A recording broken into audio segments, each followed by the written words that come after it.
Hello everyone, আসসালামু আলাইকুম। কেমন আছেন আপনারা? আশা করি ভালো আছেন, সুস্থ আছেন। আমিও ভালো আছি আপনাদের দোয়ায়, আলহামদুলিল্লাহ। আজকে আমি একটা স্পেশাল ভিডিও নিয়ে চলে এসেছি। আর কিছু দিনের মধ্যে কিন্তু শুরু হয়ে যাচ্ছে আমাদের পবিত্র মাহে রমজান। এই মাসটির জন্য আমরা মুসলমান ধর্মাবলম্বীরা অধীর আগ্রহে অপেক্ষা করে থাকি। আমাদের খুবই পছন্দের একটা মাস। এই মাসটাতে আমরা চেষ্টা করি যে ইবাদত বন্দেগীর মাধ্যমে আল্লাহর সন্তুষ্টি অর্জন করা। এ সময় আমরা সারাদিন রোজা রাখি, বেশি বেশি করে নামাজ পড়ি, যাতে আমরা আল্লাহর বেশি কাছাকাছি যেতে পারি। কিন্তু এই সময়টা অতি ভোজন করে অনেকেই নিজেদের শরীরের অবস্থা খুবই খারাপ করে ফেলে। রমজান মাস যেহেতু সংযমের মাস, সবকিছু সংযমের সাথে সাথে কিন্তু আমাদের খাবারের প্রতিও সংযম পালন করতে হবে। খাবারের প্রতি আমরা সংযম না, আরো বেশি আমরা অতি ভোজন করে ফেলি। আমরা অন্যান্য সময়ে যতটা না খাই, রমজান মাসে কিন্তু আমরা তার চাইতে বেশি খেয়ে থাকি। কিন্তু আল্লাহ আসলে সবকিছুর প্রতি সংযম পালন করতে বলেছেন। আমরা রোজা ইবাদত বন্দেগীর সাথে সাথে কিন্তু এই সময়টাতে আমাদের ওজনটাকেও বেশ কিছু কমিয়ে নিতে পারি। সারাদিন রোজা রাখার পরে ইফতারে প্রচুর প্রচুর প্রচুর পরিমাণে খারাপ তেলে ভাজা সব খাবার খাওয়া হয়। এর ফলে কি হয়? গ্যাস হয়ে ব্লোটিং হয়, পেট ফুলে যায়, নানা রকম অস্বস্তিতে ভুগে থাকেন। তো এই সময়টাতে এমন সব হেলদি খাবার দাবার গ্রহণ করতে হবে যে আপনি খুব সুস্থভাবে শরীরটাকে সুস্থ রেখেই আপনি রোজাটাকে ভালো মতো পার করতে পারেন। ইফতারে আমরা কি খাবো সেটা আমরা দেখে নেব। ইফতারে কিন্তু আমরা ভাজা, পোড়া, বিরিয়ানি, জর্দা এই ধরনের খাবারগুলো আমরা অ্যাভয়েড করব। তো আজকে আমি যেই ডায়েটটা আপনাদের সাথে শেয়ার করব সেটা এখন দেখে নিই। তাহলে চলুন যে ইফতারে আমরা কি টাইপের খাবার খাবো। অনেকেই ছোলা মুড়ি খেতে খুবই পছন্দ করে। তো এই ছোলা মুড়িটা আমরা হেলদি উপায়ে তৈরি করব। আমি প্রথমে হাফ কাপ মতো মুড়ি নিয়ে নিয়েছি, তারপর এর মধ্যে মিক্স করেছি 1/3 কাপ মতো ছোলা। আপনারা সেদ্ধ ছোলাও নিতে পারেন, নর্মাল ভাজা ছোলাও নিতে পারেন। তারপর আমি নিয়ে নিয়েছি টমেটো আর শসা কুচোনো। এর মধ্যে আপনারা পেঁয়াজ, মরিচ অ্যাড করতে পারেন। অল্প পরিমাণে আমি লবণ দিয়ে দিয়েছি। তারপর খুব ভালো মতো এটা মেখে নিচ্ছি। এটা কিন্তু খেতে খুবই মজা হয়। আপনারা চাইলে এখানে পেঁয়াজ, কাঁচামরিচ, রসুন কুচোনো অ্যাড করতে পারেন। তাহলে চলুন আজকের ইফতার প্ল্যাটারটা আমরা সাজিয়ে ফেলি। প্রথমে একটা প্লেটে আমি অর্ধেকটা পেয়ারা নিয়ে নিয়েছি। তারপরে আমি একটা বড় সাইজের খেজুর নিয়ে নিচ্ছি। অনেকে 2, 3, 4টা খেজুর খান, এত খেজুর খাবেন না, 1 থেকে 2টাই আমাদের জন্য যথেষ্ট। তারপরে এখন নিয়ে নেব একটা সেদ্ধ ডিম। এই ডিমটাকে আপনারা কেটে সেখানে গোলমরিচ, লবণ মিক্স করতে পারেন, খেতে অনেক বেশি ভালো লাগে। তারপর এখানে আমরা মাখানো ছোলা মুড়িও নিয়ে নিয়েছি। তারপরে আমি কিছু ফল নিয়ে নিচ্ছি। ফল হিসেবে আমি এখানে স্ট্রবেরি নিচ্ছি আর বড়ই নিচ্ছি।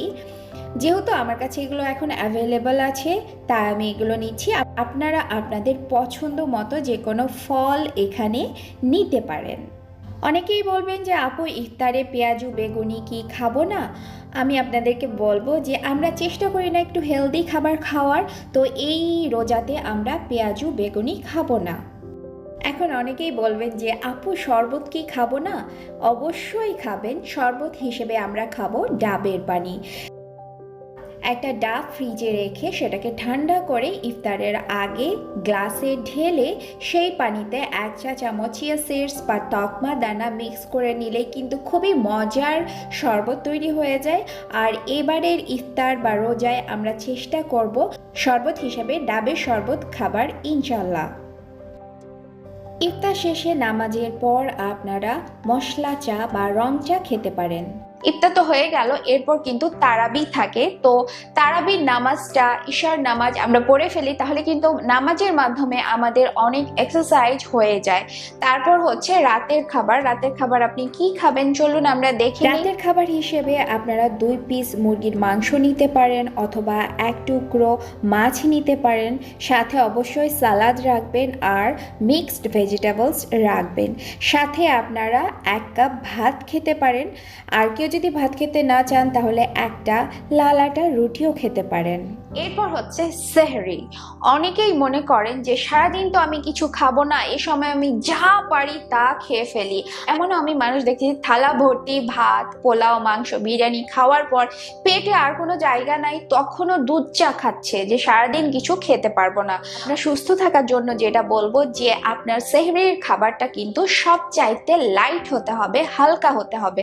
আপনি যত বেশি হালকা খাবার, লাইট খাবার সেহরিতে খাবেন, সারা দিন আপনি তত বেশি সুস্থ থাকবেন, ভালো থাকবেন। আপনার অ্যাসিডিটি হবে না, ব্লোটিং হবে না, অনেক ভালো ফিল করবেন। তো আপনি সেহরিতে কি খেতে পারেন? আপনি স্যুপ খেতে পারেন। স্যুপটা হচ্ছে আপনার জন্য সবচাইতে ভালো একটা খাবার।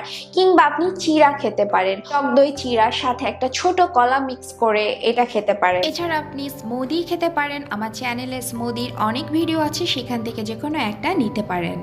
এছাড়া ওটস দিয়ে রান্না করা খুবই ইজি পিজি একটা খাবার আপনারা খেতে পারেন। চলুন এবার আপনাদের সাথে আমি রেসিপিটা শেয়ার করি। একটা পাত্র নিয়ে নিয়েছি চুলায়, তারপর সেখানে 1 গ্লাস মতো আমি পানি দিয়ে দিয়েছি।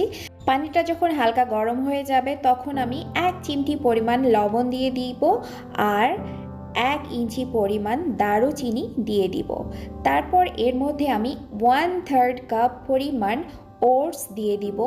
আপনি যে কোনো প্রকারের ওটসই এখানে দিতে পারেন। আর আরেকটা কথা, যে কোনো সুপার শপে আপনি ওটস পাবেন বা মুদিখানার দোকানগুলোতে ওটস পাবেন। অনেকে আমাকে জিজ্ঞেস করেন যে আপু ওটস কোথায় পাবো।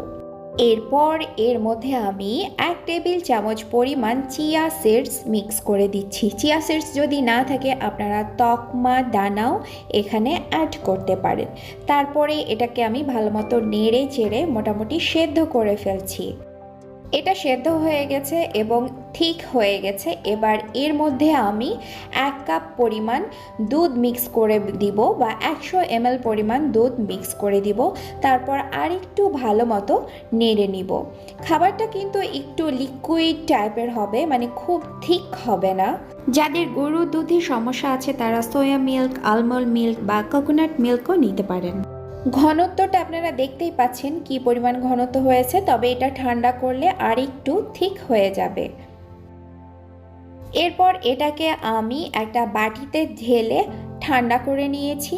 তারপর এর মধ্যে আমি একটা ছোট্ট সাইজের কলাকে কেটে কেটে অ্যাড করে দিচ্ছি। এর মধ্যে কিছু স্ট্রবেরি দিয়ে দিচ্ছি, যেহেতু আমার কাছে স্ট্রবেরি ছিল। আপনাদের মন মতো যে কোনো ফল এখানে অ্যাড করতে পারেন। এখানে আপেল দিতে পারেন। ফল অ্যাড করলে এই খাবারটা অনেকটা মিষ্টি মিষ্টি হয়ে যায়। তবুও অনেকে আছেন যারা একটু মিষ্টি খেতে পছন্দ করেন, তারা এখানে মধু মিক্স করতে পারেন 1 চা চামচ। আমার ক্ষেত্রে আমি এর মধ্যে স্টিভিয়া মিক্স করি, তাহলেই মিষ্টিটা হয়ে যায়। তো খুব সহজেই রান্না হয়ে গেল ওটসের এই খাবারটি। এটার কি নাম দেয়া যায় আপনারাই ঠিক করুন। তো এইটা যদি আপনারা রাতেই তৈরি করে ফ্রিজে রেখে দেন আর ঠান্ডা ঠান্ডা সেহরি হিসেবে খান, খুবই মজা লাগে খেতে।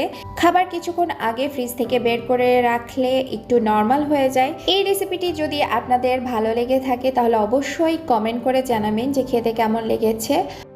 চায়ের ক্ষেত্রে আমি বলবো যে আপনারা রং চা খাবেন, বিভিন্ন রকমের মশলা মিক্স করে সেই মশলা চা খাবেন, এটা আপনাদের জন্য খুবই ভালো হয়। আর সারাদিন যেহেতু আমরা রোজা থাকবো, তো আমাদের তো পানি খাওয়া হচ্ছে না, তো ইফতারের পর থেকে সেহরি পর্যন্ত আমরা চেষ্টা করব 2 থেকে 2.5 লিটার পানি খাওয়া। যদি ঠিকমতো পানিটা খাই তাহলে কিন্তু সারাদিনটা আমাদের অনেক বেশি ভালো কাটবে। আর এক্সারসাইজের ক্ষেত্রে আমি বলবো যে হালকা কিছু এক্সারসাইজ করতে পারেন, এই নিয়ে কিন্তু আমার ভিডিও আছে। আর আপনারা চাইলে আমি আরো এক্সারসাইজের ভিডিও দিব। এছাড়া আপনারা হাঁটবেন, দিনে 40 মিনিট হলেও হাঁটবেন। যত বেশি শুয়ে বসে থাকবেন তত কিন্তু আপনি বেশি ক্লান্তি বোধ বা টায়ার্ড ফিল করবেন বা লো ফিল করবেন। আপনারা রোজা অবস্থায় যদি হাঁটাহাঁটি করেন তাহলে দেখবেন যে শরীর আরো চনমনে হয়ে গিয়েছে।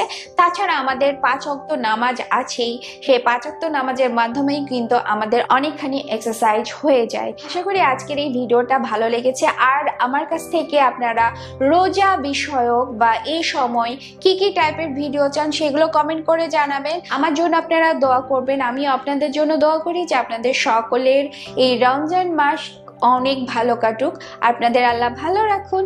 তো আজকের মতো এই ভিডিওটি এখানেই শেষ করছি। ভালো থাকবেন, সুস্থ থাকবেন, আল্লাহ হাফেজ।